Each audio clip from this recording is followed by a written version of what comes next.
నమస్కారం. Welcome to I dream. ధర్మ మార్గం కార్యక్రమానికి స్వాగతం. నేను మీ విజిత.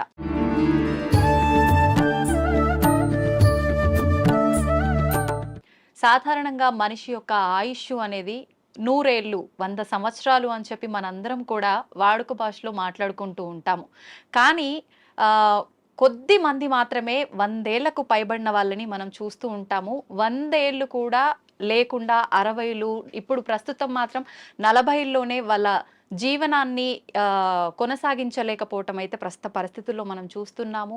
అసలు ఈ 100 ఏళ్ల ఆయుర్దాయం ఉండాలి అనంటే ఒకప్పటి కాలంలో వాళ్ళు ఎలాంటి ఆరోగ్యానికి సంబంధించిన జాగ్రత్తలు తీసుకునే వాళ్ళో మనకైతే చాలా వరకు అవగాహన లేదు.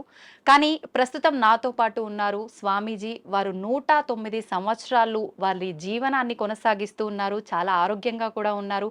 అసలు ఇది ఎలా సాధ్యపడింది అంటే వారు చేసే ధ్యాన సాధన వల్లే సాధ్యపడిందని అయితే చెప్పొచ్చు. ఇప్పుడు స్వామి వారితో మాట్లాడి ఆ డీటెయిల్స్ అన్ని కూడా మనం క్లియర్గా తెలుసుకునే ప్రయత్నం అయితే చేద్దాం. నమస్కారం స్వామీజీ. హరి ఓం. స్వామీజీ 109 సంవత్సరాలు అంటే మామూలు విషయం కాదు. నేనైతే ఫస్ట్ టైం చూస్తున్నా. నిజంగా మీకు ధన్యవాదాలు స్వామీజీ. ఇప్పుడు ప్రస్తుతం ఉన్న సమాజంలో రకరకాల ఆరోగ్య సమస్యలు, ఎంత ఆరోగ్యంగా ఉన్న వాళ్ళైనా 40-60కి మించి వాళ్ళ జీవనం కొనసాగించే వాళ్ళ సంఖ్య చాలా తక్కువగా ఉంటుంది. అసలు ఎలా సాధ్యపడుతుంది స్వామీజీ? ధ్యానం చేయడం వల్ల ఆయుర్దాయం అనేది పెరిగే అవకాశం ఉంటుందా? గం గణపతియే నమః, ఐం సరస్వతియే నమః, శ్రీ గురుభ్యో నమః. మా గురుగారైనటువంటి మహంత్ హిమాలయ గిరిజీ మహారాజ్ వారి పాదపద్మంలోని మనసులో స్మరించుకొని వీక్షిస్తున్న టీవీ ప్రేక్షకులకు శుభము మంగళము జరగాలని కోరుకుంటూ, మనిషి ఆయురార్థం మనిషి చేతిలోనే ఉంది. బ్రహ్మ ఏదో రాశాడు అంటారు, ఎక్స్పైరీ డేటు, డిస్పాచ్ డేటు అని. అది ఒక విధంగా కరెక్ట్ అయినప్పటికీ దాన్ని మార్చుకోగలిగిన శక్తి కూడా ఆ పరమాత్ముడే యోగము అనే దాని మీద మనకి ఇచ్చాడు. ఒక యోగ సాధన, సిస్టమేటికల్ లైఫ్, ఏ టైంలో ఏం తినాలా, ఎంత తినాలా, ఆ పద్ధతులన్నీ ఉండి ఒక గురువు నేర్పించినాడు. ఆ నేర్పించిన సిస్టమ్ ఈ రోజు వరకు తూచా తప్పకుండా పాటిస్తూ ఉంటే 109 కర్మ ఇంకా ఎన్నాళ్ళైనా బతకవచ్చు. మీకు అందరికి బాగా తెలిసి ఉంటుంది, ఒక 2 ఏళ్ల కింద పద్మశ్రీ అవార్డులు ఇచ్చినప్పుడు శివానంద అనే ఒక యోగా మాస్టర్ సరస్వతి ఘాట్ దగ్గర ఉంటాడు కాశీలో. ఈ రోజుకు యోగా నడుపుతున్నాడు ఆయన. ఆ యోగా చేస్తాడు. He's 124 years on the day which he's taking award. తీసుకున్నప్పుడు ఆయనకు 123, ఇప్పుడు 125. మీ లోపల ఇక్కడ లౌకికంలో తిరుగుతున్న వాళ్ళలో ఆయన మీకు కనపడతాడు. మహామహా యోగులు కొంతమంది వాళ్ళ వయసు ఇంత అని వాళ్ళకు తెలీదు, వాళ్ళ డిసైపుల్స్ కూడా తెలియదు. మరి హిమాలయాలలో ఉండి తపస్సులు చేసుకుంటున్న వాళ్ళు అట్లే ఉన్నారు. సో ఈ ఏజ్ను, ఈ కట్టెను, ఉపాధిని కాపాడుకునే రహస్యాలు గురువు ద్వారా వస్తాయి. ఆ గురువు చెప్పింది తూచా తప్పక చేసినప్పుడే అది స్టాండర్డ్గా ఉంటాయి. కానీ గురువు చెప్పాడు నేను చేయలేదు అంటే ఏం లేదు. మనకు ప్రాక్టికల్గా కావాల్సినంత ఉంది. వేదాలు, ఉపనిషత్తులు, పురాణాలు ఇన్ని ఉన్నాయి. కానీ ప్రాక్టికల్, థియరాటికల్ 112 ఉంది. ప్రాక్టికల్ ఎవరు చేస్తాడో వాడు ఇట్లా ఉంటాడు. ఓకే, అంటే ఇలా చేసిన వాళ్ళకి ఖచ్చితంగా సాధ్యపడుతుంది. ఎవరైనా బతికేది 120 ఏళ్ళ ఆయురార్థం అనేది పరమాత్ముడు ఇచ్చింది. మనంతకు మనమే ఒక 20 ఏళ్ళు పోగొట్టుకుంటున్నాం. ఎట్లా అంటే పెద్దవాళ్ళ దగ్గరికి పోయి మనం నమస్తే పెడితే ఆయన శతమానం భవతి అంటాడు. 120 ఏళ్ళు భవతి అనడం లేదు. అక్కడే 120 ఏళ్ళు పోయింది. ఈ ఉన్న 100 ఏళ్లలో 50 ఏళ్ళు నిద్ర, 15-16 ఏళ్ల వరకు ఏమీ తెలియని బాల్యం, 80-90 వచ్చినప్పటి నుంచి నట్టుబోట్లు లూజ్ అయ్యి అదొక 10 ఏళ్ళు. 100 ఏళ్ళు బతికినా దాంట్లో వాడి నిజమైన బతుకు 15-20 ఏళ్ళు మాత్రమే. ఎవరికి నచ్చినట్టు మళ్ళీ దాంట్లో అక్కడికి యాత్రలు, ఇక్కడికి ప్రయాణాలు, ట్రాన్స్పోర్ట్, టీవీలు చూడాలు, సినిమాలకు పోవడాలు, ఆ గంటలంతా తీసేస్తే అది ఒక 5-6 గంటలు. అది నిజమైన మనిషి బతుకు ఎట్లా ఉండాలా అనేది అక్కడ ఉంది. ఎంతసేపు నిద్రపోవాలా, ఎంతసేపు మేలుకోవాలా. పెద్దలు అంటారు దిన్ దియా కామ్ కర్నేకి లియే, రాత్ దియా సోనేకి లియే అని. పగలు పని చేసుకునేకి ఇచ్చాడు, రాత్రి నిద్రపోయేకి ఇచ్చాడు. మనం ప్రకృతికి విరుద్ధంగా రాత్రి అంతా 11-12 వరకు మేలుకుంటున్నాం. సూర్యోదయాన్ని చూడకుండా సూర్యోదయం అయినాక లేస్తాం. కరెక్ట్. అప్పుడు లేచి స్నానాలు చేస్తాం. మన పూర్వీకులు మనకు చెప్పింది బ్రహ్మ ముహూర్త స్నానం, అది దేవతల స్నానం. సరే నీకు అది వీలు కాలేదు, 4:30కి చేయి ఋషుల స్నానం, 5:30కి చేయి మనుషుల స్నానం, సూర్యుడు బయటికి వచ్చినాక చేసే స్నానం రాక్షస స్నానం. అంత సిస్టమ్ ఎందుకు పెట్టినారు? Early to bed, early to get up. 9-10 బజేకు సోజావు, 9-10 గంటలకు నిద్రపోండి. 3 గంటల వరకు 5:30-6 గంటల నిద్ర ఒక మనిషికి అది చాలు, సరిపోతుంది. మనం అట్లా చేయడం లేదు. రాత్రి 11-12 వరకు మేల్కొని పొద్దున్న 7 గంటలకు లేస్తా ఉన్నాం. సో అక్కడ కొంచెం దెబ్బ. రెండవది తినే ఆహార పదార్థాలు. ఒకప్పుడు ఏ ఎరువులు వేయకుండా పండించేవాళ్ళు. 6 నెలలు 7 నెలలకు కానీ కోతకు వచ్చేది కాదు ధాన్యం, గోధుమలు కానీ రైస్ కానీ. ఇప్పుడు 3 నెలలు 2 నెలలకి వచ్చేదానికి చేసేస్తా ఉంటారు ఆర్టిఫిషియల్ ఎరువులు వేసి. సో దాంట్లో శక్తి బలము ఉండడం లేదు. ఆ తినే విధానం కూడా హైయెస్ట్ బాయిలింగ్ చేసి తింటాను. జబ్బులు మూల కారణం అది. పరమాత్ముడు సృష్టించిన 84 లక్షల జీవరాశుల్లో ఏది కూడా ఉడికించి తినడం లేదు, ఫ్రిడ్జుల్లో పెట్టుకోవడం లేదు. అవి హ్యాపీగా ఉన్నాయి, కంటద్దాలు పెట్టుకోవడం లేదు, చౌట్ మిషన్ పెట్టుకోవడం లేదు. మనం పెట్టుకుంటున్నాం. కరెంట్ ఆ ఫుడ్కు వ్యతిరేకం. సహజ ఆహారం ఋషులు మునులు అంతా కందమూలాలు, పండ్లు, ఫలాలు.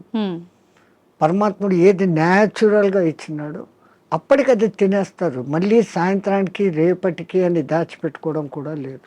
ఓకే, ఎప్పుడు తప్పుడే. ఒకసారి చెట్టు నుంచి కట్ అయితే 3.5 అవర్స్లో తాను తిన్నప్పుడు ఆ చెట్టుకు దానికి కనెక్టివిటీ పవర్ ఉంటుంది.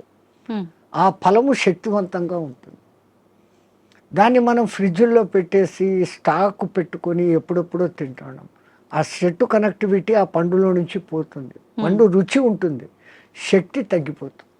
అయితే స్వామీజీ, ఇప్పుడు మీలాంటి యోగులకే సాధ్యపడుతుందా? ఇప్పుడు మీరు చెప్పినట్టుగా ఇలాంటి ఆహార నియమాలు పాటించి ధ్యానం పైన ఫోకస్ చేస్తే నార్మల్ మనుషులకు కూడా సాధ్యపడుతుందంటారా? ఎవరికైనా అమ్మ, పరమాత్ముడు 24 గంటలు టైం ఇచ్చాడు. 23 గంటలు మీ నిద్ర, మీ లౌకిక వ్యవహారాలు అన్నీ చూసుకోండి, ఎంజాయ్ చేయండి. అలా మనిషి జన్మ ఎత్తాం, ఆనందించాల. ఫ్రెండ్స్తో, రిలేటివ్స్తో సినిమాలు ఎంజాయ్ చేయండి. బట్ 1 అవర్ నాది అనుకోండి.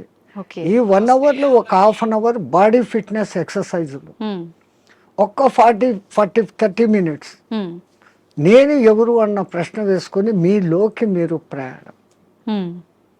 అది ఆత్మధ్యానం అంటాం మేము. ఓకే, బయటికి గమ్మని కూర్చొని ఉంటాం. దానికి ఇంకా ఎన్నో పద్ధతులు ఉన్నాయి. ఒక విగ్రహాన్ని ఊహించుకుంటూ ఆ విగ్రహ మంత్రమే చదువుతూ భ్రమర కీటక న్యాయం అయిపోవడం ఒక విధానం. ఏది లేది నిరాకారాన్ని చూడాలా అనుకున్నప్పుడు ఆ నిరాకారాన్ని జ్యోతిగా భావించి చూడడం ఒక విధానం. ఆ జ్యోతి నాలోనే వెలుగుతుంది అనుకొని ఆ జ్యోతి దర్శనం కోసం తప్పిస్తూ తపన చేయటం ఒకటి. ఓకే, ఇట్లా విధానాలు వేరే వేరేగా ఉన్నాయి. మన ఋషులు మనకు 100 మార్గాలు చూపించారు. ఎవరికి ఏది అడాప్టబుల్లో, ఎవరికి ఏది సూటబుల్లో, ఎవరికి ఏది సులభంగా చేసుకోగల శక్తి ఉందో వాడు అది చేసుకుంటాడు. మనకు ఆ చాయిస్ ఇచ్చాడు పరమాత్మ, బట్ మనం యూటిలైజ్ చేసుకుంటలేదు. ఓకే, అయితే స్వామీజీ, ఇప్పుడు మీరు ఆధ్యాత్మిక మార్గం వైపు వెళ్ళటానికి, యోగిలా మారటానికి కారణం ఏంటి? మీ కుటుంబ నేపథ్యం ఏంటి? మాకు కుటుంబం అంటూనే లేదు. పరమాత్ముడి దయ, నా అదృష్టం, నా పూర్వజన్మ సుకృతం. నేను 2 ఏళ్ల పిల్లవాడిగా ఉన్నప్పుడు హరిద్వార్లో ఉన్న ఒక మేళాలో మిస్ అయినాను. మీరు జాతర ఉత్సవం అంటారు, అట్లా అక్కడ మేము మేళా అంటాం.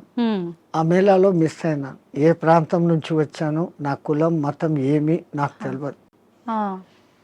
బై మిస్టేక్ తప్పిపోయినానో, మా తల్లిదండ్రులకు బరువై నన్ను వదిలిపెట్టారో, ఏ కారణమైనా నాకేదో పూర్వజన్మ పుణ్యం ఉండబట్టి మా గురువు గారు అనే మహంత్ హిమాలయ గిరిజీ మహారాజ్ వారు తన స్థానం రుద్రప్రయాగ నుంచి ఆ మేళాకు వచ్చి ఉండి నన్ను చూసి చేరదీశారు. ఆయనే విద్యాబుద్ధులు చెప్పించారు.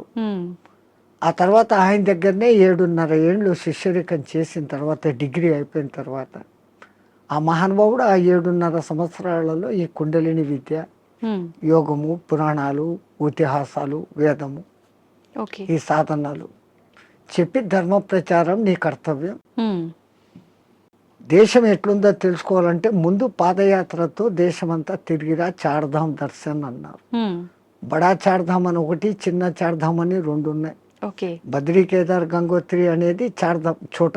ఉమ్, బడాది బద్రీ నుంచి పూరి జగన్నాథ్, రామేశ్వరం, ద్వారకా. ఉమ్, ద్వారకా నుంచి స్వస్థానం అంటే ఉమ్, ఒక్క కాశ్మీర్ విడిచిపెట్టి మిగతా మన దేశం అంతా ఒక చక్కర కొడతాం. ఉమ్, ఈ పవిత్ర భారతదేశంలో ఎన్ని సాంప్రదాయాలు ఉన్నాయి, ఎంతమంది ఆహారపు అలవాట్లు ఉన్నాయి, ఉమ్, ఎన్ని వాతావరణ పద్ధతులు ఉన్నాయి. ఈ ఉపాధికి అవన్నీ అకష్టం కావాలా. ఉమ్, నాకు ఇదే కావాలా అన్నవాడు సన్యాసి కాదు. ఓకే. నాకు అన్న మాట వచ్చిందంటే నేను నీ దగ్గర అన్నీ వదిలిపెట్టినానన్న మాటకు విరుద్ధం. ఉమ్, సర్వం న్యాసం, నీ దగ్గర నేను పెట్టేశాను, ఓకే. నీవు నేను తప్ప ఏమీ లేదు అనేది సన్యాసం. ఉమ్, మరి అటువంటిప్పుడు మళ్ళీ నాకు ఇది కావాలా, నాకు చపాతీలే కావాలా, ఉమ్, నాకు ఏసీ రూమే కావాలా, ఇవన్నీ విరుద్ధం. ఉమ్, సో ఈ విరుద్ధతకు ముందు ఈ శరీరాన్ని తయారు చేసేదానికి గురువులు ఆ సాధనలు నేర్పిస్తారు. ఉమ్, పంచాగ్ని విద్య అని, ఓకే. జల ఉపన్యాసం అని, ఇట్లాంటి కొన్ని ఉంటాయి. ఓకే. అవి నేర్పటం మూలంగా చలి, ఎండా, వానలకు ఈ శరీరం తట్టుకునే స్థితికి వస్తుంది. ఉమ్, అలాగే ఆహారం విషయంలో 11-12 రోజులు తినకుండా కూడా అదే శక్తిగా ఉండే సాధన కొన్ని మంత్రాల మూలంగా ఇన్నర్ శక్తిని పెంచుకునే. ఓకే. మన చుట్టూ ఉన్న శక్తినే మనం మన దాన్ని లోపల. పట్టుకోగలగడం. ఓకే. ఆ సాధనలు వాళ్ళు నేర్పిస్తున్నారు, దాన్ని చేసుకుంటూ పోతున్నాం. అట్లా అని తిండి లేకుండా ఉండాలా అని దాన్ని ప్రయోగించకూడదు. అత్యవసర పరిస్థితుల్లో. ఓకే. శక్తులు ఉన్నాయని అది దుర్మార్గానికో స్వ అవసరానికో వాడుకోకూడదు. అత్యవసర పరిస్థితి ఇంకోని రక్షణకు, అప్పుడు దాన్ని వాడుకోవచ్చు. ఉమ్, మనకు ఆహారం దొరకనప్పుడు అది చేయొచ్చు. ఓకే. అదొక ప్రదర్శనగా చేసినప్పుడు ఆ విద్య వాడి నుంచి పోతుంది. అంటే అది మీకు మీరుగానే చేసుకోవచ్చా స్వామీజీ? వేరే వాళ్ళ పైన కూడా మీరు అలా ఎవరికైనా చేయొచ్చు. ఇప్పుడు చాంద్రాయణ వ్రతము అని ఉంటుంది, అది అందరికీ తెలిసిందే. మొదట ఒక పౌర్ణమి రోజు మగలంతా ఉపవాసం ఉండనిచ్చి చంద్రోదయం అయిన తర్వాత బాగా 15 పిడికిళ్ళ రొట్టె ముక్కలు, దానికి అవసరమైన 2 రకాల సబ్జీ, దాల్, పెరుగు, నెయ్యి, బెల్లము అన్నీ పెడతారు. అసలు సామాన్యంగా ఒక మానవుడు అంత తినలేడు, అంత పెడతారు. ఆ తర్వాత చంద్రకళలు ఎట్లెట్లా తగ్గుతాయో ఒక్కొక్క ముఠి తగ్గిపోతా పిడికెడు తగ్గిపోతా వస్తుంది. అమావాస్యకు ముందు దినం ఒకే పిడికెడు ఉంటుంది, అమావాస్య పొద్దు ఏమీ ఉండదు. ఫస్ట్ 15 days అన్టాలరేటబుల్, మనిషికి అలవాటు కాదు. మళ్ళీ ఒక్కొక్క పిడికెడు పెంచుకుంటూ పౌర్ణమికి మళ్ళీ 16 ముద్దల భోజనం, మళ్ళీ రెడ్యూస్, మళ్ళీ డెవలప్, మళ్ళీ రెడ్యూస్, ఇట్లా చేస్తారు.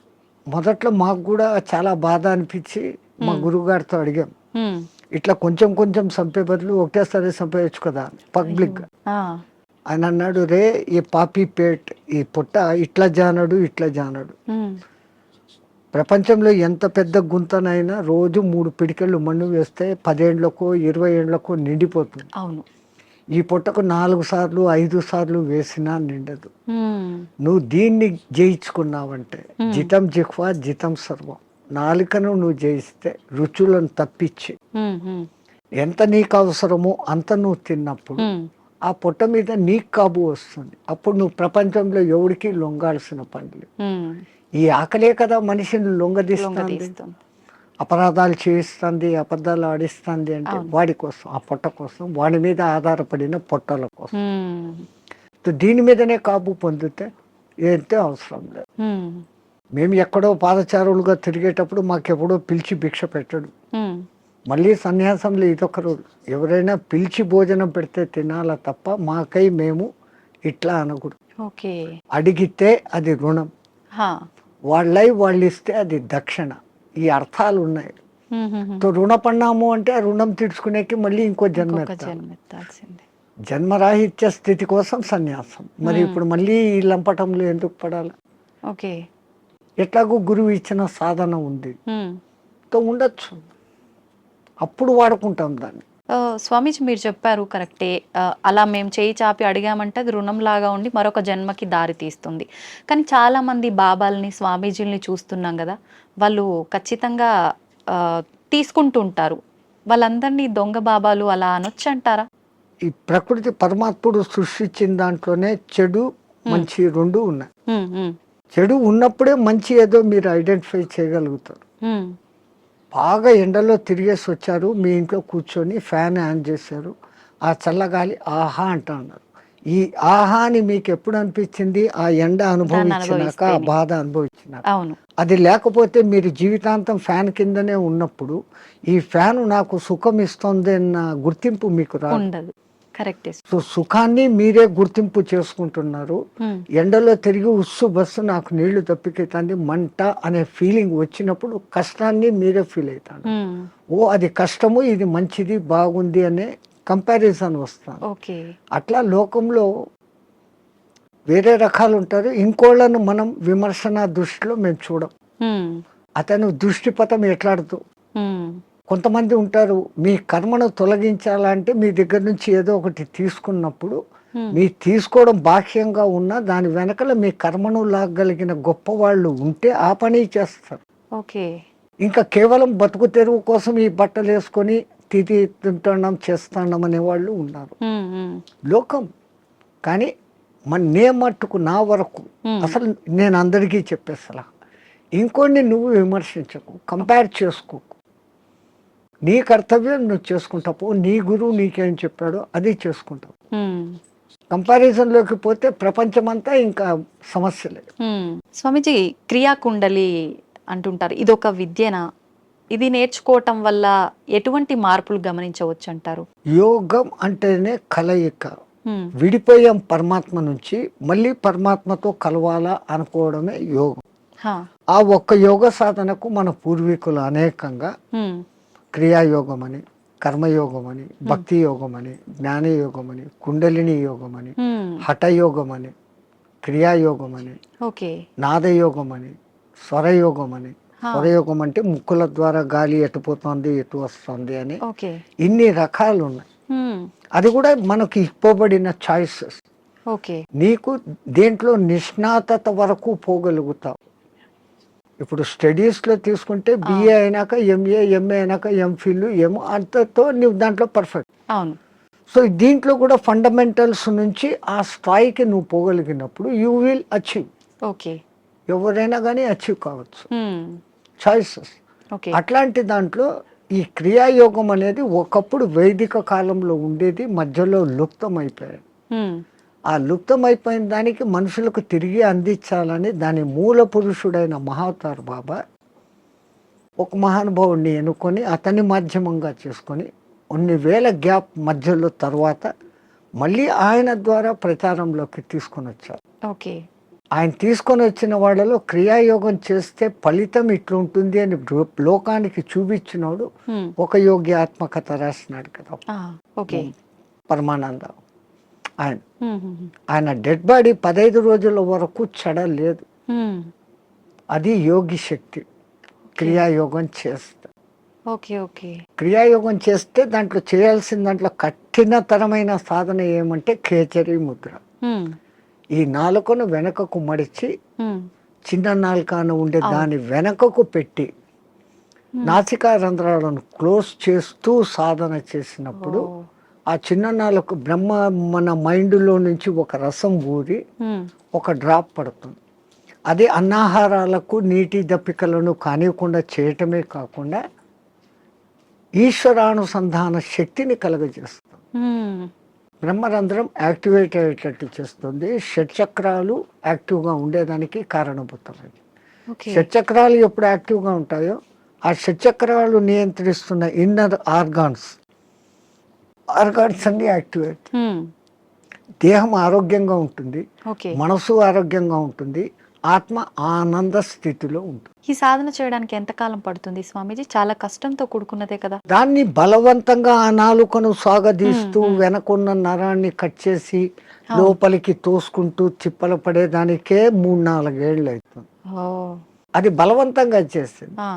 పూర్వజన్మ సుకృతం ఉన్నప్పుడు ఆ గురు కటాక్షం ఉన్నప్పుడు అది సహజంగా వెనక్కి వెళ్ళిపోతుంది. అది ఎవరికి ప్రాప్తతో వాళ్ళకే. ప్రతి ఒక్కటి ఎవడు చేయాలంటే మనమంతా ధీరుబాని అంబాయిలు కాలేమే. మన దేశంలోనే పుట్టాడు ఆయన, మన ఎదురుగానే పెరిగాడు, ఈ పొద్దు కోట్ల ఆస్తి, మనం లేదు. అవును. సో ఎవరికి ఏది ఉందో అదే అది. కానీ సాధన సిస్టమేటికల్గా చేస్తే ఎవరైనా అద్భుతమైన క్రియాయోగి కాగలరు. ఇప్పుడు మీరు కూడా ఈ విద్యను నేర్చుకున్నారు కదా స్వామీజీ, మీకు ఎంతకాలం మాకు పట్టింది? నేర్పించింది మా గురువు గారు కుండలిని విద్య. కుండలిని విద్య. ఓకే. అదే నేను చెప్పాను ఇప్పుడు ఇన్ని అవునవును. యోగాలు ఉన్నాయని. దాంట్లో మా లైన్ కుండలిని యోగ సాధన. మీరు మీ గురువు గారి దగ్గర నేర్చుకున్నారు, మళ్ళీ మీరు మీకు శిష్యులు వాళ్ళకి సాధన నేర్పించడం ఇలాంటివి చేస్తుంటారా స్వామీజీ? ఎందుకంటే మొట్టమొదట నేను గురువు అనిపించుకోవడం నాకు ఇష్టం లేదు. ఓకే. ఎందుకని? అందరూ గురువులే. హా, పత్రిజీ అంటారు, హా, you are masters, I'm also master, you are gods, I'm also god అంటారు. హా, సో అందరిలో అదే ఉన్నప్పుడు నేను ఏదో నేర్పిస్తాను అనే అహంకారం కాదు. నాకైతే తపన ఉంది, నేను బాగున్నాను, నాలాగా మీరు ఉండండి. కానీ ఆ చేసే ప్రాసెస్ అందరూ అట్లా చేయలేరు. ఆ క్రియలు ఉంటాయి, క్రియల తర్వాత 3 బంధాలు అనేవి ఉంటాయి, పూరక కుంభక రేచకాలు అనేది ఉంటాయి. ఇవన్నీ చెప్తున్నప్పుడు బాగా వింటారు, ప్రాక్టికల్ అది ఉండదు. థియరాటికల్గా నేను వాళ్ళకి పూర్తి అర్థమయ్యేటట్టు చెప్తా వాళ్ళ భాషలో. బట్ చెప్పిన తర్వాత ఆ రోజు చాలా బాగుంది అంటారు, నెక్స్ట్ డే దాన్ని చెయ్యరు. వీళ్ళందరూ ఎట్లున్నారంటే ఈ కాలంలో ఈ పొద్దు వినేయాలా, రేపటికంతా నాకు వచ్చేయాలి. వింటే రాదు కదా. Practical, everything practical. ఓకే. స్వామీజీ, మీరు ఇన్ని సంవత్సరాలుగా రకరకాల మార్పులు సమాజంలో కానీ మనుషుల్లో కానీ చూస్తూ వచ్చారు కదా, ప్రత్యేకించి చెప్పాలి అనంటే ఎక్కువగా మార్పు చెందిన విషయాలు ఏంటి? స్వాతంత్రం రాకముందే చాలా బాగుండిందమ్మ దేశం. ఇంత క్రూరత అనేది అప్పట్లేదు. అప్పుడు వాళ్ళ పోలీసింగ్ చాలా తక్కువ అయినా బ్రిటిష్ వాళ్ళు పద్ధతిగా ఉన్నారు. కానీ వాళ్ళది వాళ్ళు ప్రచారం చేసుకునేకి మన గురుకుల వ్యవస్థను ధ్వంసం చేసి ఈ ఇంగ్లీష్ ఏబిసి కాన్వెంట్లు పెట్టారు. అవును. సో వాళ్ళ ప్లాన్ మన సంస్కృతిని ధ్వంసం చేస్తే మనం పోతాము. కానీ మన సనాతన ధర్మ సంస్కృతి అజరామరం, ఎవడు దాన్ని ఏమీ చేయలేదు. 1000 ఏళ్ళు ప్రయత్నం చేశాడు ముస్లిమ్స్, కాలేదు. 400-500 చేసిన బ్రిటిష్ వాళ్ళ చేత కాలేదు. ఈ పొద్దుకు అది అజరామరంగా ఉంది. ఎందుకంటే మనది గురు శిష్య పరంపర, అది ఎక్కడా పోదు. ఇప్పటికి కేరళలోను కాశ్మీర్లోను ఉన్న బ్రాహ్మిన్స్, నంబుద్ధిడి బ్రాహ్మణ్స్ అని ఉంటారు. వాళ్ళ వేద పఠన విధానం, వాళ్ళు వేదాన్ని కాపాడుకుంటూ వస్తున్నారు. పుస్తక రూపంలో వీడు కాల్చేశాడు. మస్తకాన్ని ఎక్కడ కాలుస్తావు? మస్తకంలో పెట్టుకుని తరతరాలు అందిస్తున్నారు. కాబట్టి మన దేశం ఈ రోజుకు అలాగనే ఉంది, భవిష్యత్తులోనూ అలాగనే ఉంది. ఓకే. ఒకప్పటి రోజుల్లో చూస్తే ఆడవాళ్ళకి చాలా ప్రత్యేకత, గౌరవం ఉండేది. ప్రస్తుత సమాజంలో అది అసలు కనుమరుగైపోయిందనే చెప్పాలి. మనుశాస్త్రంలో నా స్త్రీ స్వాతంత్రం రహస్య అన్నాడు అని దాన్ని ఏదో తప్పుగా లోకం చెప్తా ఉంది. ఆయన ఆ మాట అన్న తర్వాత దాని వెనకాల ఎంత ఎక్స్ప్లెనేషన్ ఇచ్చాడో అది చదవరు. ఒక అమ్మాయిని తండ్రి, అన్నదమ్ములు అపురూపంగా రక్షకులుగా ఉండాలి. పెద్దదై పెళ్లి చేసిన తర్వాత భర్త రక్షకుడుగా ఉండాలి.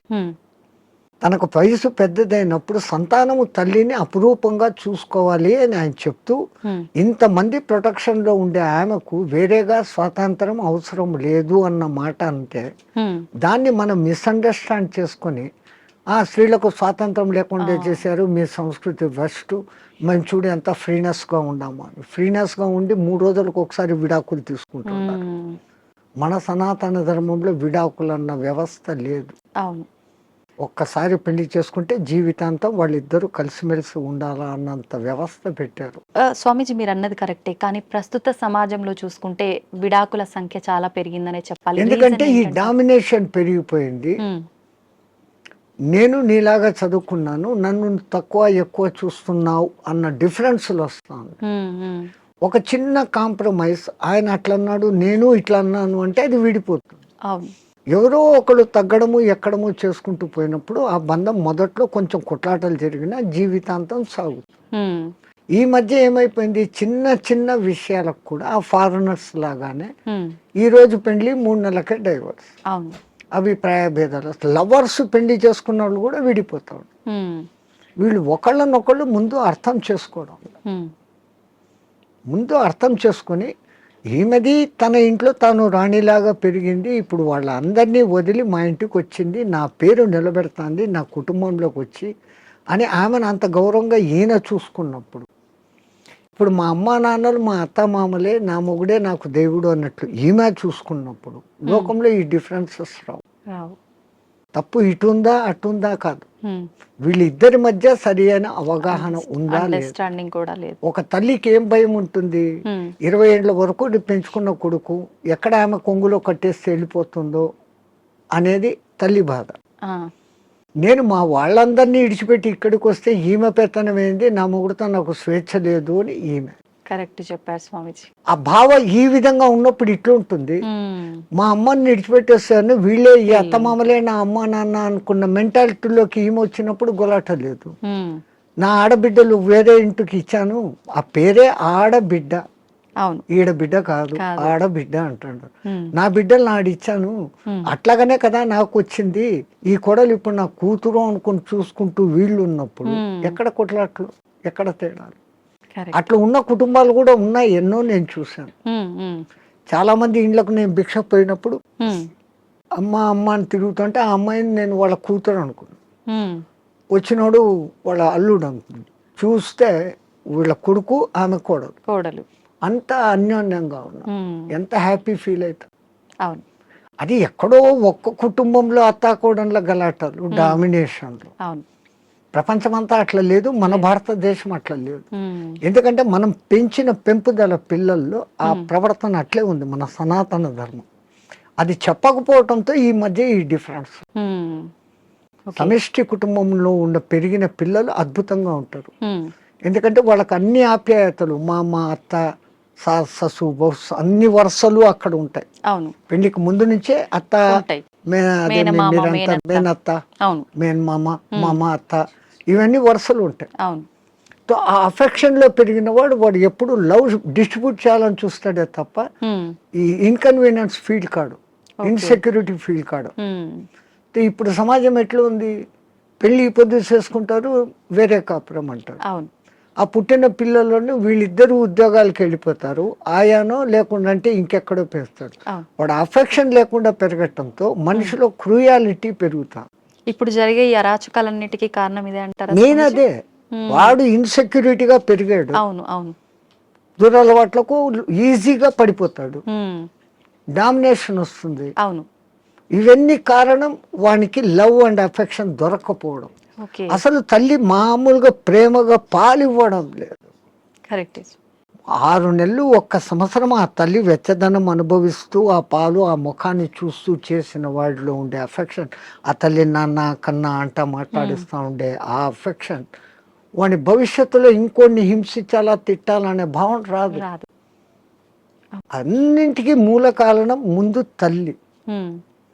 ఆ బిడ్డను తల్లి అట్లా పెంచితే అన్నీ అట్లే ఉంటాయి. ఒక జిజియాబాయి శివాజీని తయారు చేసింది ఎంత అద్భుతంగా, ఒక రామకృష్ణ పరమహంస, ఎవరికైనా వీళ్ళ వెనకాల ఒక తల్లి ఉంది.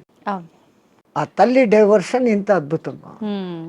స్వామిజీ, ఇందాక మీరు అన్నారు బ్రాహ్మీ ముహూర్తంలో ఎవరు పాటించట్లేరు పాటించాల్సినవి అని చెప్పి. నిజంగా మన సనాతన ధర్మమే చాలా గొప్పది, అందులో బ్రాహ్మీ ముహూర్తం గురించి చాలా గొప్పగా చెప్పారు మీలాంటి పెద్దవాళ్ళు కూడా. ఎందుకు అంత గొప్పతనం బ్రాహ్మీ ముహూర్తానికి? ఫస్ట్ లేచినాక మలమూత్ర విసర్జన చేసేయాలి 3:30-4 o'clock. ఓకే, 15-20 minutes ఆ పని. వెళ్ళాక శుభ్రంగా స్నానం చేయాలి. బాహ్యంగా మనం ఎంత శుద్ధం చేసుకున్నా 1 గ్రాము ఇక్కడ 1 గ్రాము ఇక్కడ 1 గ్రాము ఇక్కడ 10 గ్రాములు మైనస్ ఉంటుంది. బట్ బాహ్య శుద్ధి, నేను స్నానం చేసినప్పుడు అంతర్శుద్ధి కూడా ఆటోమేటిక్ గా కలుగుతుంది. Now I am cure, I am pure అన్న భావన ఇక్కడ వచ్చినప్పుడు ఆ భావన ఇన్నర్ కు కూడా తగులుతుంది. ఆ బ్రహ్మముహూర్త టైంలో మీకు సౌండ్స్ ఎక్కడ ఉండవు, ప్రశాంతంగా ఉంటుంది. ఇంకా పక్షులు లేచి కిలకిల రావాలు కూడా చేయవు. ప్రకృతి అంతా ప్రశాంతమైన తపస్థితిలో ఉన్న స్థితిలో ఉంటుంది. ఆ వైబ్రేషన్స్ హిమాలయాలలో జపాలు తపాలు చేసుకుంటున్న వాళ్ళ వైబ్రేషన్స్ అంతా ఆ గాలిలో కలిసి ఉంటాయి. ఓకే. దాంతో మనం కూడా కూర్చొని ఈ ప్యూరిఫై అయ్యి ఏదో ఒక సాధన గురువు చెప్పింది ఇదంతా ఏది లేదు. పత్రి చెప్పినట్లు శ్వాస మీద ధ్యాస, సంథింగ్ ఏది ఆలోచన లేకుండా కూర్చుంటే ఒక మనిషి ఒక దినంలో ఇప్పుడున్న పరిస్థితుల్లో ఇది అది అంటూ 60,000 ఆలోచనలు చేస్తాడు. సముద్రంలో అలలన్నా ఏ పొద్దున్నా అలసిపోయి గమ్మనైతాయేమో కానీ ఈ మనోతరంగాలు అలవడం లేదు. Okay. One after one. Even మీరు నిద్రపోయినా నిద్రలో 5 గంటల సేపు మనసే పనిచేసి కలలు చూపిస్తుంది. అవును. ఆ 1 గంట సౌండ్ స్లీప్. అది మన నిజమైన తత్వం. అక్కడ మనం ఆత్మతత్వంలో ఉన్నాం. బట్ ఆత్మతత్వంలో ఉన్నా మన సంగతి మనకు అప్పుడు తెలీదు. లేచిన తర్వాత I had a sound sleep అంటాను. సో ఈ సాధన ఉపాసనలు మన పెద్దవాళ్ళు నువ్వు మేలుకొని సుషుప్తి స్థితిలోకి పో అనేదానికి ఈ సాధనలు వ్యవహారాలు. ఓకే. అయితే ఇప్పుడు సాధనలు ఇవన్నీ చేయలేని వాళ్ళు, నార్మల్ వాళ్ళు ఇప్పుడు బ్రహ్మీ ముహూర్తంలో ఇలాంటి పనులు చేయాలి, అలాంటి పనులు చేయాలి, అసలు కరెక్ట్ బ్రహ్మీ ముహూర్తం అంటే ఏ సమయం నుంచి ఏ సమయం వరకు? అదే చెప్పాను కదా, 3 to 3:45 దేవతల టైం. ఓకే. 3:45 to 4:45 ఋషుల టైం. 4:45 to 5:45 మానవుల టైం. ఓకే. ఆఫ్టర్ దట్ రాక్షసుల టైం అన్నట్టు. ఇప్పుడు ప్రతి ఒక్కరూ రాక్షసుల టైంలోనే అన్ని స్నానాలు. సూర్యోదయం అప్పుడు ఆ అరుణ కిరణాలు అని వస్తాయి కదా, దాంట్లో ఎన్నో రకాల మనకు ఆరోగ్యాన్ని ఉత్తేజాన్ని కలిగించే వేవ్స్ ఉంటాయి. అల్ట్రావైలెట్, ఇన్ఫ్రారెడ్, ఎలక్ట్రోమాగ్నెటిక్, దానికి ఏమో ఇప్పుడు ఈ పేర్లన్నీ పెట్టారు. అప్పుడు సూర్యుని 7 వర్ణాలకు కలుపుకొని దాంట్లో తెలుపులో 7 వర్ణాలు ఉన్నాయని మన వాళ్ళు గుర్తించి చేస్తాను ఆ సాధన, వర్ణ సాధన. ఇప్పుడు అదే కలర్ థెరపీ అని మళ్ళీ బయటకు వచ్చింది. రంగు బాటళ్ళలో నీళ్లు పెట్టి సూర్యుడి దగ్గర పెట్టి బయట ఎండలో 7 రోజులు అట్లా పెట్టిన నీళ్లు తాగితే ఆ కలర్కు సంబంధించిన జబ్బు ఉన్న వాళ్ళకి క్యూర్ అవుతారు. ఒక్క సూర్యుడు ఆరోగ్య ప్రదాత అని మన వాళ్ళు చెప్పారు. దాంట్లో నుంచే ఇన్ని వస్తుంది. ఇప్పుడు మన భూమి మీద పెరుగుతున్న మూలికలు అన్నీ పెరుగుతున్నాయంటే సూర్యుడు ఆధారం. నైట్ పూట తన సూర్యకిరణాలనే చంద్రుని మీదకి పంపించి అక్కడి నుంచి రిఫ్లెక్ట్ అయ్యి అది ఔషధులకు శక్తిని ఇస్తున్నాడు సర్కిట్. ఓకే. సో అందుకే మన పూర్వీకులు గుర్తించి ఆరోగ్యం భాస్కరాది చేత అన్నారు. ఆరోగ్యం సూర్యుని చేతిలో ఉంది. ఓకే. స్వామిజీ, ప్రాణాయామం ఇది చేసే వాళ్ళు ఎక్కువ కాలం జీవించే అవకాశం ఉంటుందంటారు కదా? 100%. పూర్వీకులు చెప్పిన లెక్క 21,600 రెస్పిరేషన్స్, 21,600 హంస జపం సాధారణంగా ఎవడో చేసేస్తాను ఇన్వాలంటరీ. అప్పుడు ఆ ఊపిరితిత్తులు ఇంతే పని చేస్తుంది. ఇట్లా తీసుకుంటున్నాం, ఇట్లా వదిలేస్తున్నాం. పరమాత్ముడు మనకు ఊపిరితిత్తులు ఇంత పని చేసేకి ఇచ్చాడు. దాంట్లో 10th కాదు కదా, 1% కూడా మనం చేయడం లేదు. తీసుకుంటున్నాం, వదులుతున్నాం. తీసుకున్న గాలిని యూటిలైజ్ చేసుకోవడం లేదు, ఉపయోగించుకోవడం. ఆ దానికి ప్రత్యేకంగా ఈ పూరక కుంభక రేచకాలు అనే ప్రాణాయామ వ్యవస్థ పెద్దవాళ్ళు పెట్టారు. ఓకే. సంపూర్ణంగా ఊపిరితిత్తులు నిండేంతగా దీర్ఘంగా శ్వాస తీసుకొని ముక్కులు మూసేస్తాం. ఓకే. ఆ తర్వాత బలవంతంగా ఆ గాలిని మింగుతున్న ఫీలింగ్ చేసి కడుపులో కూడా గాలి పోతోంది అని చెప్పి మళ్ళీ ఒకసారి ముక్కులు ఓపెన్ చేసి ఇంకొంచెం తీసుకుంటాం. అంత గాలి తీసుకొని మన కెపాసిటీని బట్టి 30 సెకండ్స్ 40 సెకండ్స్తో ఆరంభించి నెలలు సంవత్సరాలు గడిచేసరికి 2 minutes 2.5 minutes వరకు ఆ కుంభకంలో ఉంచినప్పుడు తీసుకున్న గాలి మొత్తం యూటిలైజ్ అయ్యి కణాలు ఇడిచిన కార్బన్ డైఆక్సైడ్ అంతా వచ్చి బయటకు వచ్చేస్తుంది. అది రేచకం. ఈ విధంగా చేయడంలో మనకు శాస్త్రజ్ఞులు, మన ఆ పూర్వీక శాస్త్రజ్ఞులు చెప్పింది ఇడా పింగళ అనేది సూర్య చంద్ర నాడులు. ఒక ముక్కు ద్వారా చల్లని గాలి బాడీలోకి వస్తుంది, ఒక ముక్కు ద్వారా వేడి. శరీరంలో శీతోష్ణాలు సమస్థితిలో ఉండి ఆ రెండింటిని నియంత్రించగలిగినప్పుడు వాయువు ఈ 2 ముక్కులలో కాకుండా మనకున్న 72,000 నాడులలో 11 నాడులు ముఖ్యం. కండ్లకు పోయేది, చెవులకు పోయేది, ముక్కులకు పోయేది. ఓకే. ఇవన్నీ కాకుండా ఈ 11 మళ్ళీ సుషుమ్న అనేది మూలాధార చక్రం నుంచి సహస్రారం వరకు కనెక్టివిటీ కలిగిన ఒకే ఒక్క నరం. ఓకే. మిగతాది కొన్ని చోట్ల వచ్చి కట్ అయిపోతాయి, ఎన్ని చోట్ల వచ్చి కట్ అయిపోతాయి. ఇది అఖండంగా మూలాధారం నుంచి అక్కడ దాకా వస్తుంది. ఓకే. దాని లోపలికి గాలి ప్రవేశం చేసినప్పుడు అక్కడ జరిగే సంచలనం మనిషికి దీర్ఘాయుష్. అసలు ఈ ప్రాణాయామం చేస్తేనే దీర్ఘాయుష్. కారణం మామూలు మనిషి ఒక నిమిషంలో 15 రెస్పిరేషన్లు తీసుకుంటే నేను నిమిషం సేపు గాలిని బంధించగలిగినాను అంటే నాకు 15 రెస్పిరేషన్లు సేవ్డ్ కదా. It is in my bank account. Okay. ఒక్క ప్రాణాయామంలో నేను 15 ఊపిర్లు మిగిలి పెట్టుకుంటే 1 గంట సేపు చేస్తే అంటే 60 నిమిషాలు ఇంటూ 15 900 వాయువులు.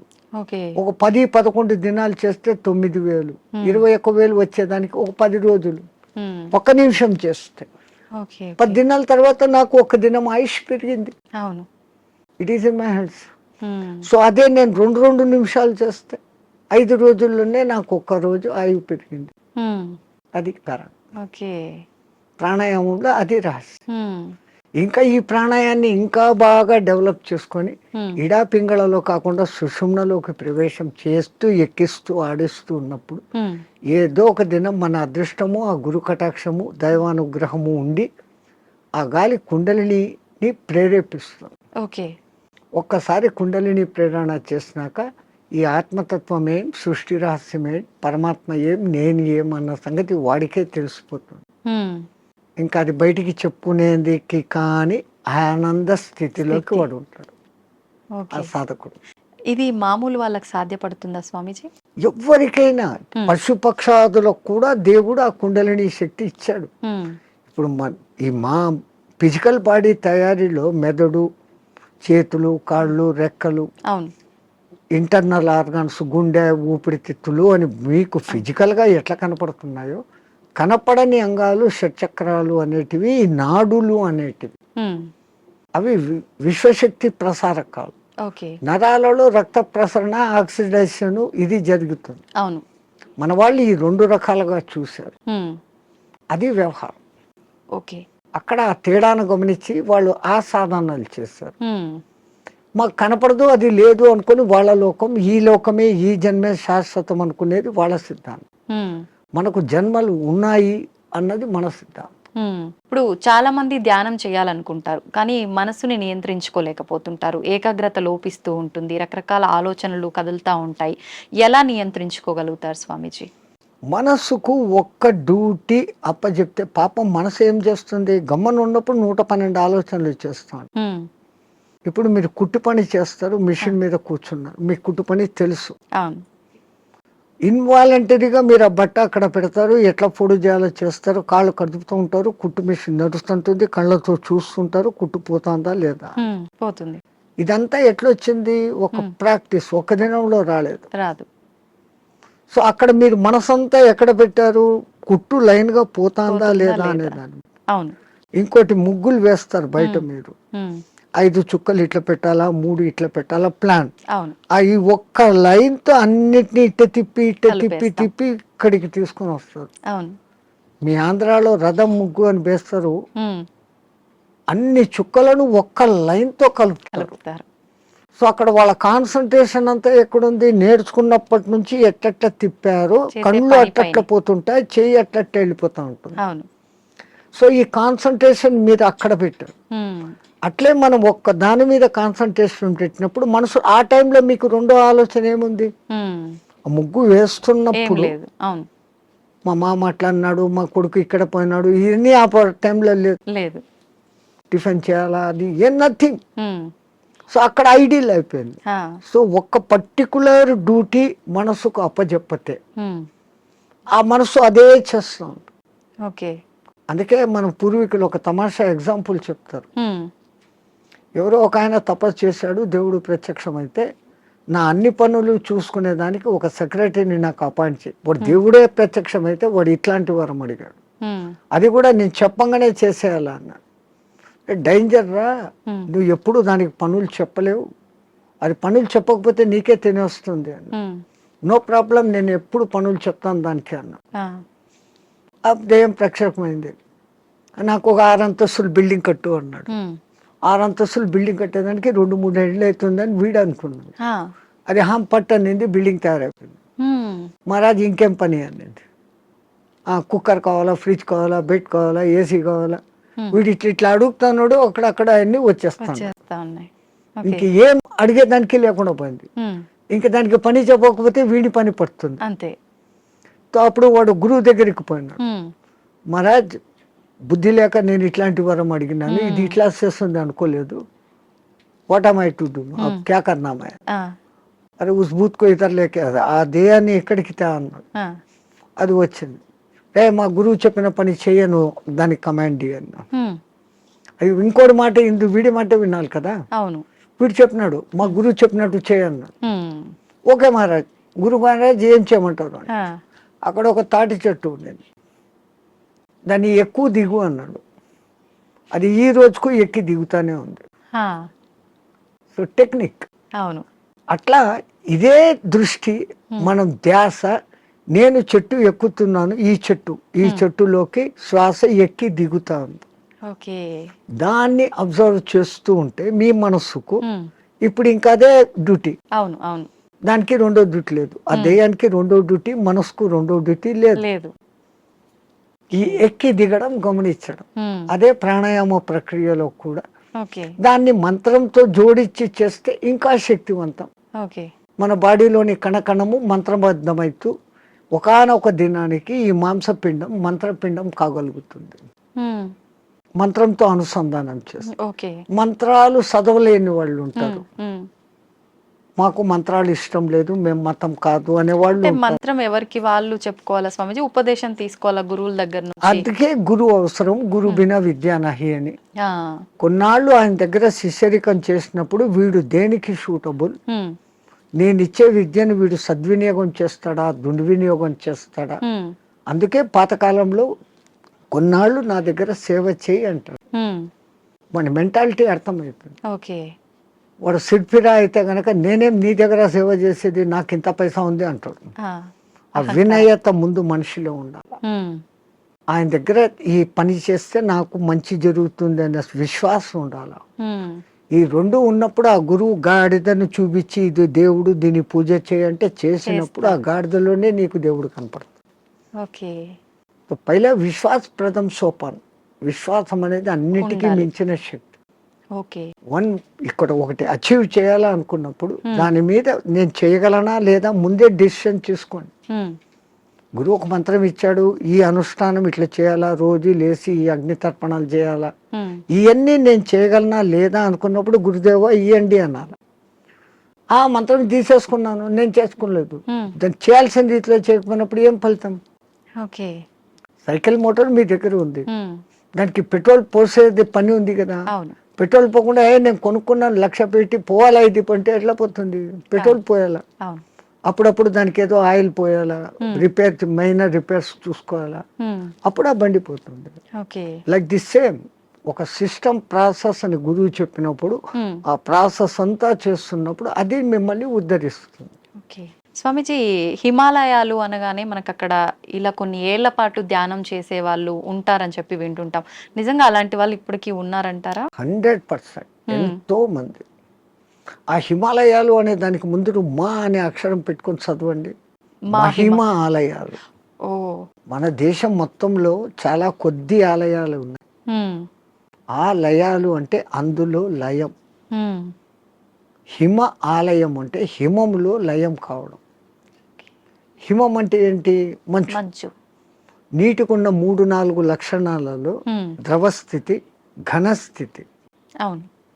ఆవిరి స్థితి, ఉమ్, దాని తర్వాత ప్లాస్మా స్థితి. ఉమ్, ఇది ఏది కానిది మంచు స్థితి. ఓకే. అది అట్లా నీళ్లు కాదు, ఉమ్, ఇట్లా ఘనాకార ఐస్ కాదు. మంచును బాగా ప్రెస్ చేస్తే అప్పుడు మీకు ఐస్ అవుతుంది. అవును. ఇది మధ్యస్థ స్థితి. మధ్యస్థ స్థితి. మంచు అంటాం, హిమము అంటాం. ఉమ్, నిజంగా దానికి మహిమం, మహిమం, ఓకే. మహిమ కలిగిన పదార్థం. ఉమ్, అది అక్కడంతా వ్యాపించి ఉంటుంది. ఉమ్, ఆ మంచి చల్లని వాతావరణము, కొన్ని రకాల ఔషధి మొక్కల నుంచి వచ్చే గాలి, ఉమ్, మన పూర్వీకులు తపస్సు చేసిన వాళ్ళ యొక్క వైబ్రేషన్స్, ఓకే. దేవతలు కూడా అక్కడ తపస్సు చేశారు, గొప్ప గొప్ప ఋషులు తపస్సు చేశారు, ఉమ్, ఇప్పుడు చేస్తున్న వాళ్ళు ఉన్నారు. వాళ్ళ యొక్క వైబ్రేషన్స్ ఆ ఏరియాలో ఉంటాయి కాబట్టి ఉమ్, మనం తొందరగా దానికి అకష్టమవుతాం. ఉమ్, అందుకని అవి ఎప్పటికీ హిమ ఆలయాలు అందులో లయం అయ్యేదానికి చూపిస్తూ ఉండే మార్గాలు. ఉమ్. అయితే స్వామీజీ వాళ్ళు అలా కొన్ని ఏళ్ల పాటు ధ్యానంలో ఉన్నప్పుడు ఆకలి దప్పికలు నిద్ర ఏమీ ఉండవు, అలా ధ్యానంలోనే ఉండిపోతారంటారు కదా. అలా ఉండడానికి అంటే వీళ్ళు ఎన్ని ఏళ్ల పాటు వాళ్ళు విద్య సాధనమ్మ. ఏది ఇప్పుడు నేను చెప్పాను, ఏది సాధించాలన్నా సాధన. ఉమ్, మీ తెలుగులో సింపుల్ పద్యం, సాధనతో పనులు సమకూరు ధరలోన ఆ, విశ్వదాభిరామ వినరు. సాధన ఉమ్, దేనికి కూడా, ఏది చేస్తే కూడా సాధన. ఉమ్. స్వామీజీ మన సనాతన ధర్మంలో ఓంకారానికి చాలా ప్రత్యేకత ఉంది. అది ఓంకారం కాదు, ఔంకారం. ఓంకారం. మనం పలకడమే దాన్ని తప్పు పలుకుతున్నాం. ఉమ్, మనం మాట్లాడుతున్న ప్రతి మాటల్లో ఎక్కడో ఒక చోట అకారము, ఉకారము, మకారము ఉంటాయి. ఓకే.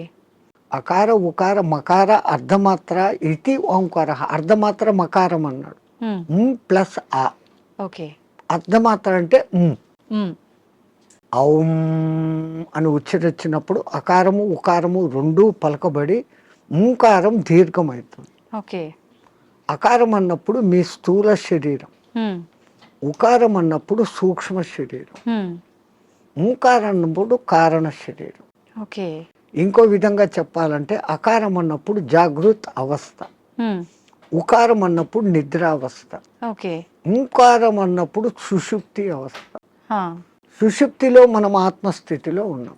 ఓకే. మేలుకొని ఆత్మస్థితిలో ఉండేదానికి పరమాత్ముడు మనకి ఇచ్చిన అత్యంత గొప్పది, విశ్వమంతా వ్యాపించి ఉన్న శబ్దం ఏదైతే ఉందో ఉమ్, అది ఓంకారం.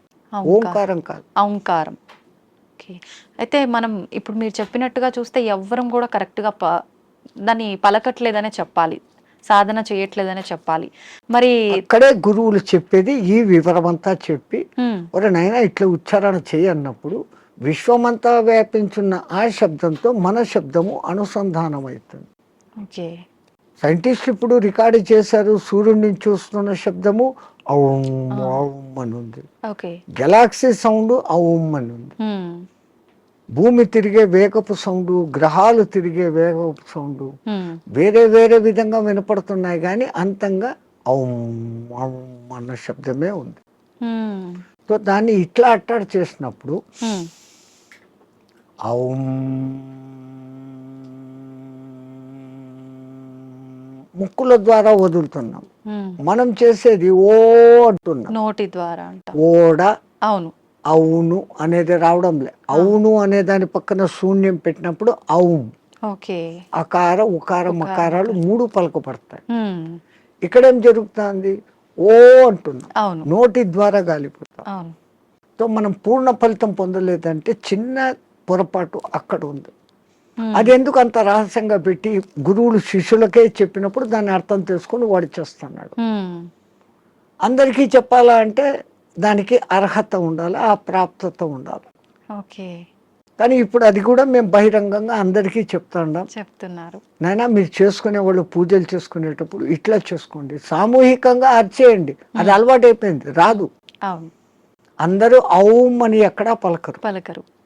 మనం ఒక్కళ్ళం అక్కడ అందరూ ఓం నమ శివాయ అంటే మనం ఒక్కళ్ళం ఇక్కడ ఔం నమ శివాయ అన్నామంటే డిఫరెన్స్ అయిపోతుంది. మనమే తప్పు చేస్తున్నామేమో అనేటట్టుగా స్వరం మారిపోతుంది, వాళ్ళందరూ మన దిక్కు చూస్తుంటారు. సో మనము ఇంట్లో కూర్చొని ప్రత్యేక సాధనలు చేసేటప్పుడన్నా కనీసం ఎక్కడ ఏది ఉచ్చరించాల్సి వచ్చినా ఔం అని ఉచ్చరించండి, ఓం అని కాదు. ఓకే. ఇంకా సామూహికంలో తప్పడం లేదు. తప్పడం లేదు. ఓకే. 10 మంది కూర్చొని శివ సహస్రనామము అష్టోత్తరము ఏదో ఒకటి చేస్తాం. ప్రతి దానికి ఓం నమ శివాయ, ఓం శంభవేత నమో, భయోశ్వరాయ నమో, నిధనపతి నమ, నిధనపతాంతకాయ నమ, వీటన్నిటికి ముందు ఓం ఓం అంటారు. ఓం ఓం అంటాం. మాకు ఇదే అలవాటు అయిపోయింది, ఓం ఓం అని అంటాం. ఓం అనేది మా నోట్లో రాదు. నిజంగా అంటే మనం పలకాల్సిన మంత్రం ఏదైనా తప్పు పలుకుతున్నాము అంటే దానివల్ల మనకు ఫలితం కలగకపోగా దోషం కలిగే అవకాశం ఉంటుందా స్వామీజీ? దోషము అని అంటే సైంటిఫికల్గా మీకు నేను చెప్పాలంటే ఆ, ఇప్పుడు ఈ షట్చక్రాలు అనేది పెటల్స్తో ఉంటుంది. ఓకే. మూలాధారం 4 పెటల్స్ దళాలు, ఉమ్, ఉమ్, స్వాధిష్టానం 6, మణిపూరకం 10, ఓకే. అట్లా 10, 12, 16, 2, 50 అక్షరాలు ఉమ్, దాంట్లో నిక్షిప్తమై ఉంటాయి. ఓకే. 50 వర్షాశ్వాస అనేది మూలాధారంలో, ఉమ్, పాప బాబమ్మ అనేది అట్లా ఒకటి వేరే వేరే వేరేగా ఉంటాయి. ఉమ్, ఉమ్, ఈ మంత్రం ఒక రిథమాటిక్గా చదివినప్పుడు ఉమ్, మీరు పియానో మీద అది అడ్డదిడ్డంగా కొడితే సరిగ్గా రాదు. అవును, వాడు వాయించాల్సిన రీతిలో వాయించినప్పుడు సుమధురంగా వస్తుంది. అవును. ఇట్లా ఈ మంత్రం కూడా ఆ లెహర్ చదివినప్పుడు ఈ పెటల్స్ కదులుతాయి. ఉమ్, ఆ పెటల్స్ కదిలినప్పుడు ఆ చక్రం కంట్రోల్ చేస్తున్న మీ ఇన్నర్ ఆర్గాన్స్. ఉమ్, మూలాధారము పెద్ద పేగును కంట్రోల్ చేస్తుంది. ఓకే.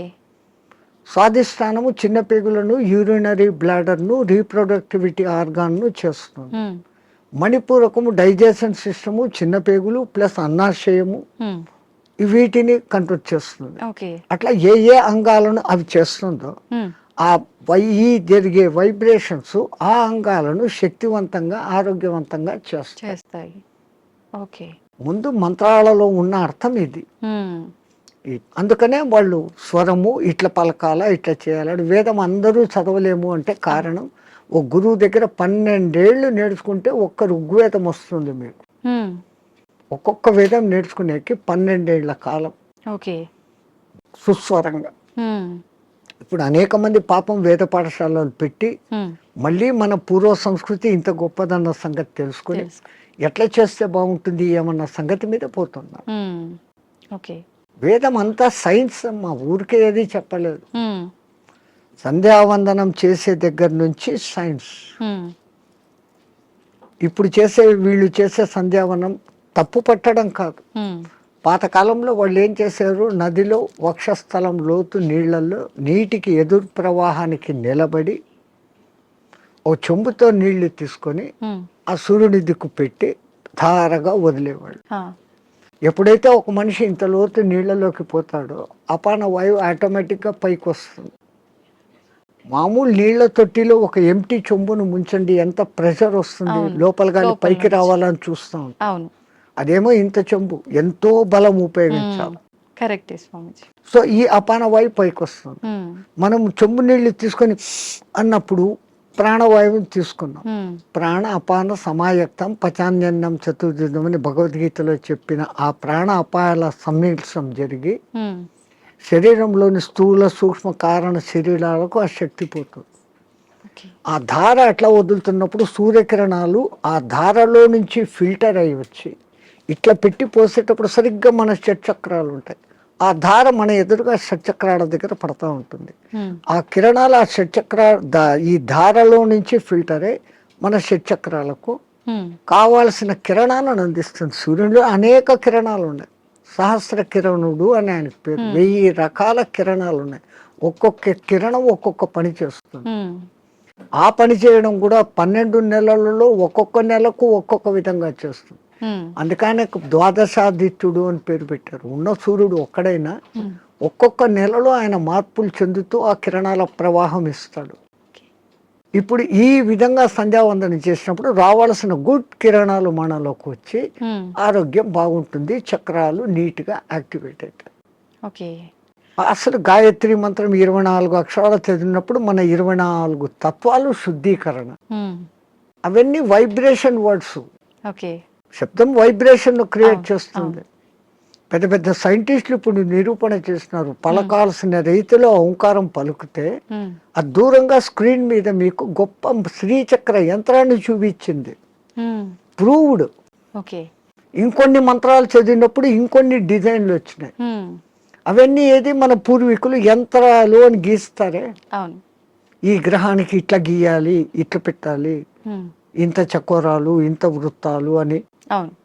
అదంతా ఏమంటే ఇది ఉమ్, శబ్దశాస్త్రము రేఖాశాస్త్రాన్ని అనుసంధానం చేసి వాళ్ళ ఆ శబ్దోత్పత్తి ఈ వైబ్రేషన్స్ ఇట్లా క్రియేట్ అవుతాయని వాళ్ళకి తెలుసు.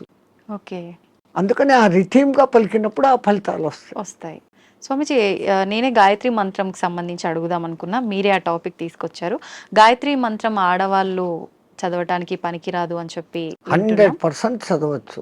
ఉమ్, మంత్రము సూర్యుడిదైన అధిష్టాన దేవత అమ్మ గాయత్రి దేవి ఉమ్, 5 ముఖాలతో ఉన్న మహాతల్లి అని మనం చెప్పుకుంటాం. ఉమ్, అట్లాంటప్పుడు స్త్రీ చదవకూడదని ఎక్కడుంది? ఇదే విషయమై పండిత శ్రీరామ శర్మ అనే మహానుభావుడు, ఉమ్, ఆయన ఉత్తరప్రదేశ్లో ఉండేవాడు.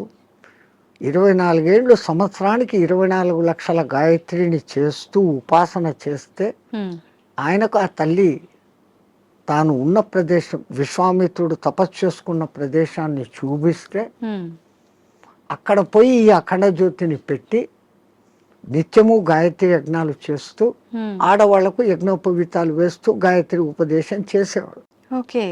అప్పుడు కొంతమంది ఉత్తరప్రదేశ్ బ్రాహ్మణ్స్ ఉమ్, ఆయన మీద కోర్టులో కేసేసినారు. నువ్వు వేదాన్ని భ్రష్టు పట్టిస్తున్నావు, మా సదాచారాన్ని భ్రష్టు పట్టిస్తున్నావు, వేదాలు గాయత్రి మంత్రం చదవకూడదు. ఓకే. ఆయన కోర్టులో ఒకటే మాట అన్నాడు, ఉమ్, అయ్యా మీరు వేదాలు ఉపనిషత్తులు అన్నీ చదివారంటారు కదా, ఉమ్, ఎక్కడైనా ఒక్క శ్లోకము స్త్రీకి గాయత్రి ఉపదేశం చేయకూడదు అని రాసి ఉంటే, ఉమ్, పలానా ఋషి చెప్పాడు, పలానా దేవత చెప్పాడు అనే కోటింగ్ ఒక్కటి ఉంటే ఉమ్, నాకు ఇవ్వండి, నా బ్రాహ్మణత్వాన్ని, నా సంస్థను మూసేస్తా, ఉమ్, నా బ్రాహ్మణత్వాన్ని వదులుకొని జనేవి తీసేస్తాను అన్నాడు. ఉమ్, వీళ్ళు 3 నెలలు తల కింద కాళ్ళు పైన పెట్టి ఎతికారు, ఆ, లేదు. ఓకే. ఎందుకు స్త్రీకి లేదు అన్నారంటే ఆమెకు కుటుంబ బాధ్యతలు ఎక్కువ, ఉమ్, ఈ మాసికంలో వాళ్ళకు ఈ పీరియడ్ కొంచెం ఇబ్బందికరంగా ఉంటుంది. అవును. అప్పుడు ఆ అనుష్ఠానం ప్రకారం కనీసం న్యాయంగా గాయత్రి చేయాలంటే 24 ముద్రలు వేస్తూ, ఉమ్, ఒక్కొక్క ముద్ర వేస్తూ ఒక్కొక్కసారి గాయత్రి 24 అక్షర గాయత్రిలన్నా చేయాలి. ఓకే.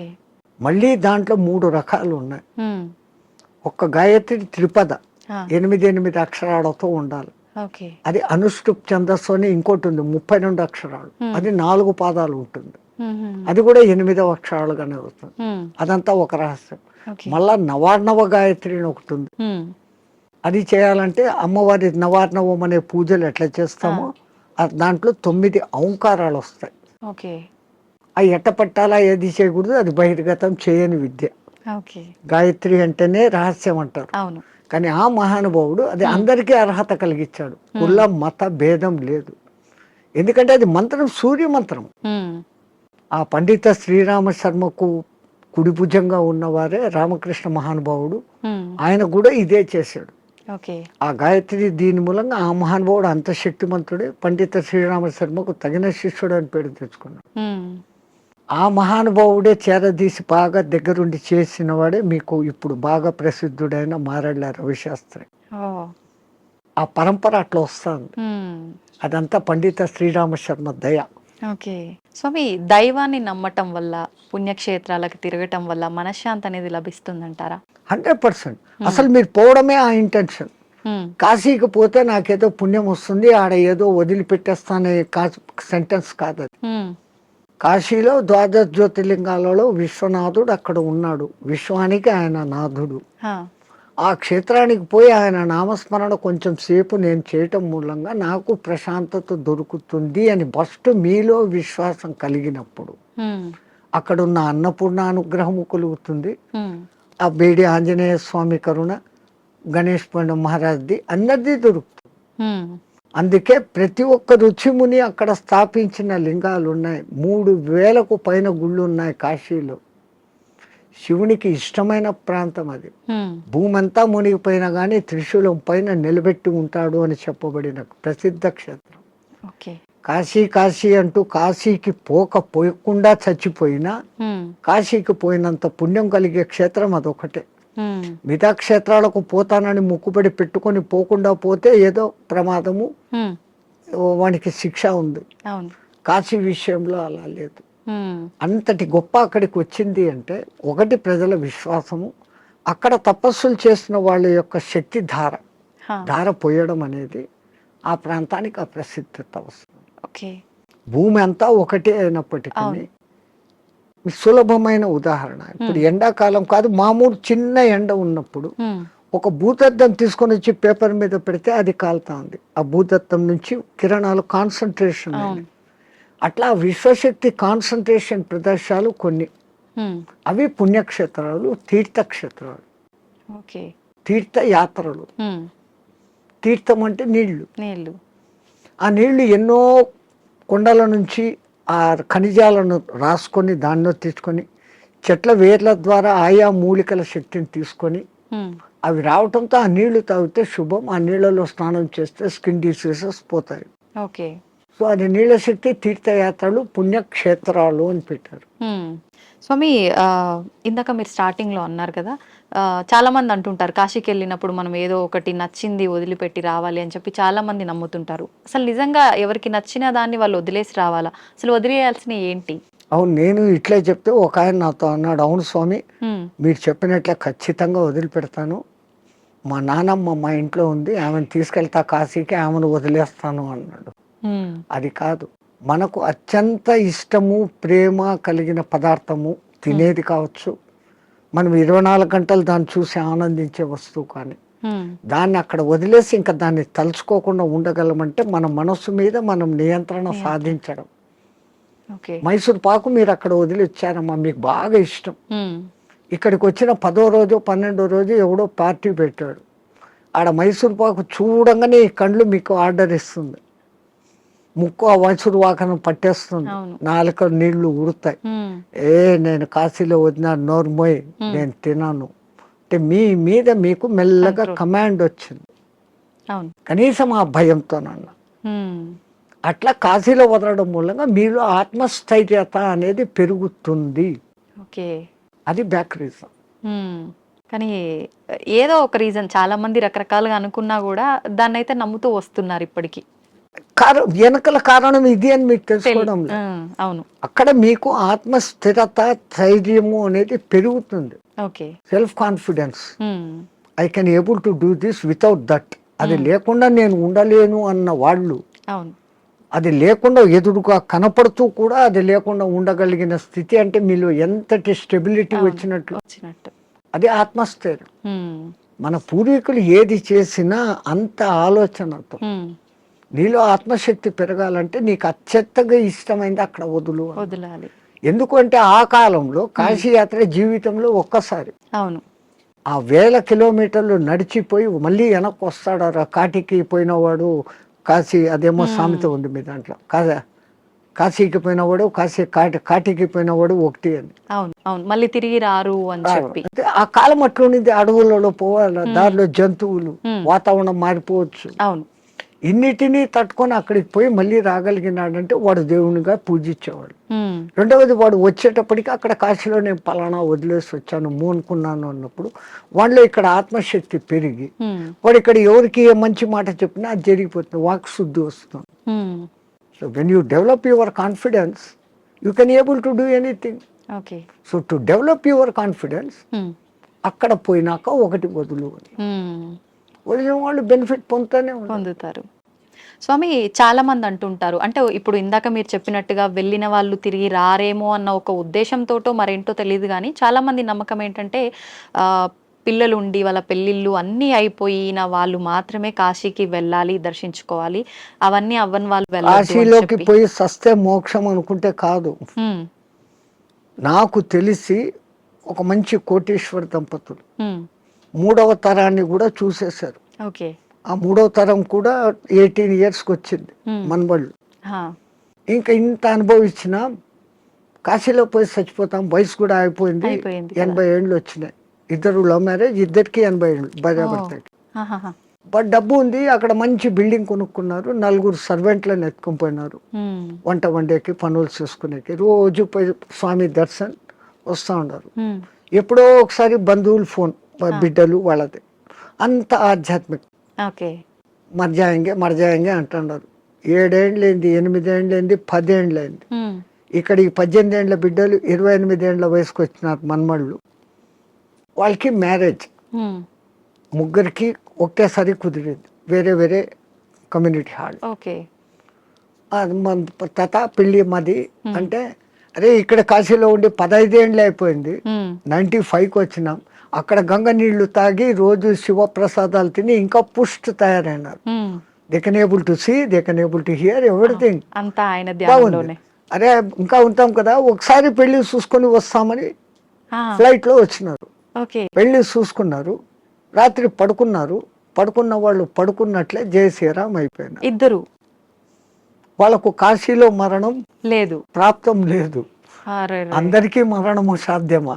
అలా అని మరి కాశీలో ప్రాప్తం లేదని అక్కడే ఉంటే ఎప్పటికీ మరణం ఉండదనేది కూడా. ఆ మాటకు వస్తే తల్లి, ఇప్పుడు గంగలో మునిగితే నాకు పుణ్యం వచ్చేస్తుంది అనుకుంటే, గంగలోనే ఉండే చేపలు, కప్పలు, ముసళ్ళు అవి అక్కడే పుట్టాయి, అక్కడే పెరిగాయి. ఒక్కసారి గంగా స్నానం చేస్తే, సరే మీరు కాశీలో పొద్దున్న నుంచి సాయంత్రం వరకు 10 సార్లు గంగా స్నానం చేశాను అంటారు, కానీ మీరు చేసింది ఒకటే స్నానం.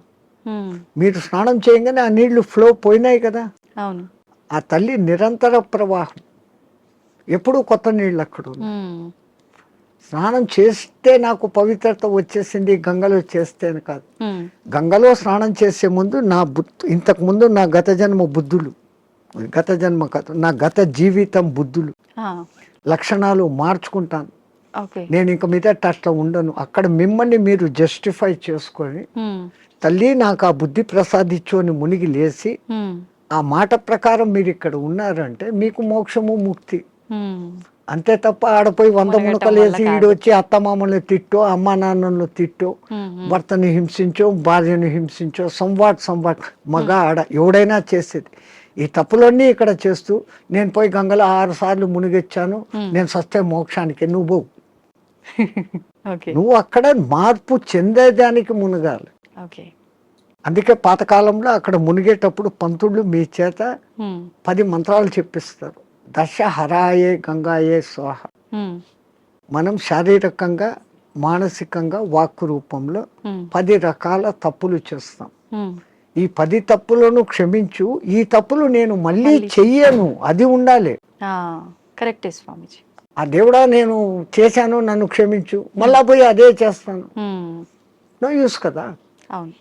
Do not repeat. మళ్ళీ చెయ్యను కూడకుండా ఉండగలిగితే అప్పుడు ఆ కాశీలో స్నానం చేసిన పుణ్యం. కాశీనే కాదు, ఏ నీళ్ళలో, నర్మదా, కావేరి, గోదావరి, కృష్ణ, కితనే. అవును స్వామి, కాశీలో మరణించిన వారికి చెవు ఇలా పైకి వచ్చినట్టుగా ఉంటుందని చెప్పి అంటుంటారు కదా, సైంటిఫికల్ గా కూడా ప్రూఫ్ అయింది. ఎందుకని అట్లా? అక్కడ ఉన్న ఆ వాతావరణము, ఎంత శవాలను అక్కడ కాలుస్తూ ఉన్నా, ఈ మధ్య కొంచెం అక్కడ మాంసాహార దుకాణాలు పెట్టినా, ఆ ప్రత్యేకమైన కాశీ ఏరియాలో ఒక వాయు వైబ్రేషన్స్ వేరే, ఆ నిరంతర భగవన్నామ ఉచ్చారణ వైబ్రేషన్స్ ఆ గాలిలో కలిసి, అక్కడ చనిపోయిన మనిషికి ఈ కుడి చెవు కింది భాగం దగ్గర ఒక నర్వ్ ఉంటుంది. ఆ నర్వ్ ఉబ్బుతుంది, బాడీ అంతా ఉబ్బుతుంది, ఫస్ట్ ఆ నర్వ్ అక్కడ ఉబ్బుతుంది ప్రత్యేకంగా అక్కడ. మిగతా ప్రాంతాలలో అది జరగదు. పాపం సైంటిస్టులు ఎంతో ప్రయత్నం చేస్తూ ఉన్నారు, ఎందుకు అట్లా జరుగుతుంది అది ఇంకా రుజువు కాలే. బట్ 99% గుర్తించారు. ఏ ఊరు చచ్చినా కొంచెం రెడ్డిష్ కలర్ వస్తుంది, కారణం అక్కడ ఆ నరము జర ఊబుతుంది.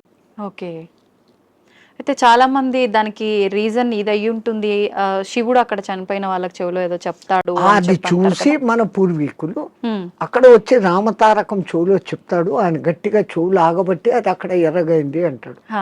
ఆయనకు అదే పని, ఆ సచ్చినోడికి అందరి దగ్గర పోయి చెవులు పీకి చెప్తానే కూర్చుంటాడా? అంతే కదా. మనకు ఆ విశ్వాస్ అంతే. కాశీలో నేను చనిపోతే శివుడు నన్ను స్పృశిస్తున్నాడు, నేను ఈ బాడీ వదిలిపెట్టినాక నన్ను ఎవడు స్పృశిస్తా నాకేం తెలుస్తుంది. దీని పేరు అప్పుడు సదానంద అన్నారు, శవం అంటారు, పేరు పోయింది. పుట్టినప్పుడు తల్లిదండ్రులు పెట్టిన పేరు ఈ బాడీతో పాటు బాడీ లోపల ఉండేది బయటికి పోయినాక దీన్ని బాడీ అంటారే కానీ పేరుతో పిలవరు. ఆ గంటకో 2 గంటలకో శివుడు వచ్చి చెవులో చెప్తాడు అంటే అది నమ్మకూడదు, అంటే నమ్మకూడదు. నేను విమర్శగా చెప్తే ఇది.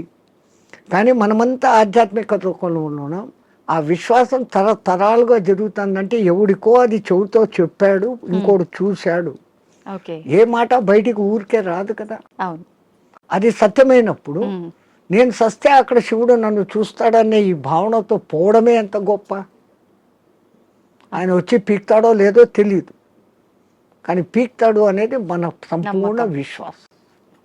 అట్లాగనే కొన్ని క్షేత్రాలలో మరణం ముఖ్యం. ఈ భూమి అంతా అదే క్షేత్రమే కదా. ఇంట్లో సస్తే కూడా ఉమ్, అదే చావే. కానీ వీడి ఇంట్లో ఎంతసేపు సత్యం ముందర కూడా నేను నా వాళ్ళు అది పోయింది ఇది పోయింది నేను ఇంకా అది చేయలేదు అంటా సస్తాడే తప్ప ఉమ్, నేను కాశీలో ఉన్నాను భగవత్ సంకల్పం భగవద్ దర్శనం అవుతుందన్న భావంలో ఉండడు. అందుకే కనీసం సత్యం ముందరన్నా నామస్మరణ చేయండి. ఉమ్. సంతోషం స్వామి, చాలా మంచి మంచి విషయాలు మీ ద్వారా తెలుసుకున్నాను. నాకు చాలా సంతోషంగా ఉంది మిమ్మల్ని కలిసినందుకు. మంగళమతి. ధన్యవాదాలు స్వామి. జై శ్రీరామచంద్రజీ.